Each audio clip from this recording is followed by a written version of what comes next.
What is up, everyone? Welcome to 5 Things We Learned from Game Week 10. My name is Ryan, and welcome to the Football Chatbox. We're going to be looking into 5 things that we learned from Game Week 10 that we can take into Game Week 11.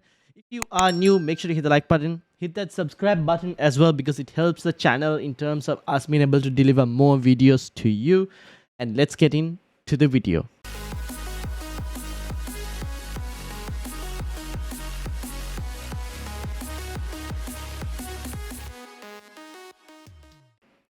All right.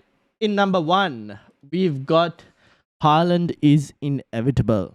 Now, people who sold Haaland would have been expecting some of this, like a result like this, where he goes big, and it did happen. Now, if you watched my previous videos this week, I felt kind of confident about Haaland captaincy, even though I didn't put the armband there. I should have done it because I knew it was going to happen because it's happened before, and he delivered again. Right now, he's got Bournemouth next, which is a very interesting fixture for those who don't have Haaland.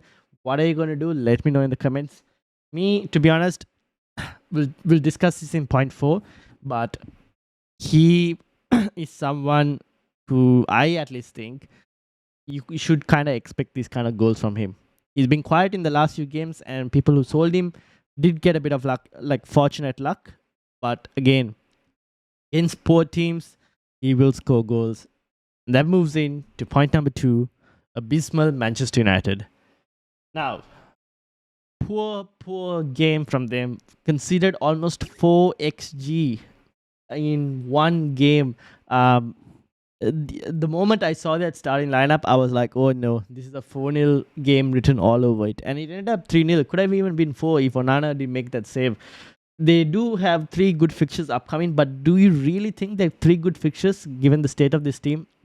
I think if you have any FPL options from these teams, I would look to sell immediately. I don't think they even, with the good fixtures on paper, they're not worth it. I think you're missing out on way better options from other teams that are actually doing well. And I would sell the likes of Bruno, Rashford, I don't know, like even Højlund. I would sell every single player that you have because I just don't think they're worth it. Even with the upcoming good fixtures, they just need to be sold. The team is bad. They're playing bad. The manager's tactics are not working. His substitutions are not working. I would look to sell if I was you and I had them. I would look to sell, to be honest. But yeah, abysmal Manchester United, and we move into number 3. Hat-trick Nketiah. Now, Nketiah came in, filled the boots of Gabriel Jesus in terms of his injury, and scored a banging hat-trick, and that showed a player on form that day with his 3rd goal. Oh my god, what a worldie. But can he keep this up? That's another question. Now, the thing with Nketiah is when he plays, he gets a lot of the chances, which is not good in terms of if you're like a Saka owner or a Martinelli owner and you want points from them. They had another quiet day, so he does soak up a lot of the chances, similar to Darwin Núñez. One problem with Nketiah is he's not as clinical, even though he did put on a hat-trick performance. I've owned him last season, right? I owned him last season for quite a long time, and he's a frustrating FPL pick to own. Now, they got Newcastle coming up next, and tough game there, but then after that, they've got a good run of fixtures. How long Gabriel Jesus is out for? Not really sure. We kind of need to monitor that as well. But I don't know if I would be rushing to pick up Nketiah. At least on based of past experiences where he's been like very frustrating to own. I don't know if I want to rush to pick him up just yet. Maybe let's see the Newcastle game. Let's see how that goes, and then decide with regards to if we get more information in terms of how long Gabriel Jesus is out for. But for me, Nketiah hat-trick. Those of you who had him, that was a good pick. But would I go rushing to pick him? I don't really know at the moment. I'm not sure on that one. But let me know in the comments what you think. And if you've reached up to this point, make sure to hit the like button and hit the subscribe button as well. And let's get into point number 4, which I mentioned earlier. Captaincy wide open. And why do I mean by that? Game week 11. Salah faces Luton away. So Salah is away. He was a bit lucky, I would say, to get the goal that he did with Turner. I don't know what Turner was doing. Could have been another game week where Salah just didn't return when Haaland just does what he does against United. Now, this kind of throws the captaincy debate back into open. I don't think it was a sure thing that Salah was always going to be captain now with the way he was going. But Haaland has Bournemouth at home. Salah has Luton away. Where do you put the armband? Let me know. For those who sold Haaland as well, what are you doing? Let me know in the comments, because it's a very interesting decision this week. And for me, I'm going to put it probably on Haaland, because at the moment he is still, now if you looked at like the top 100k rank around that area, people in that rank, you do get this game week, you would have got points from Haaland. But people like me who are in the millions at this point, Haaland is more captained in terms of player base from the millions. So I lose out on points when I don't captain Haaland. So I also, given that City are playing at home, for me, I'm going to go Haaland. I think he is probably the best option, given that City are playing at home. They don't have a midweek fixture as well, so they can rest the entire team. So I'm going Haaland.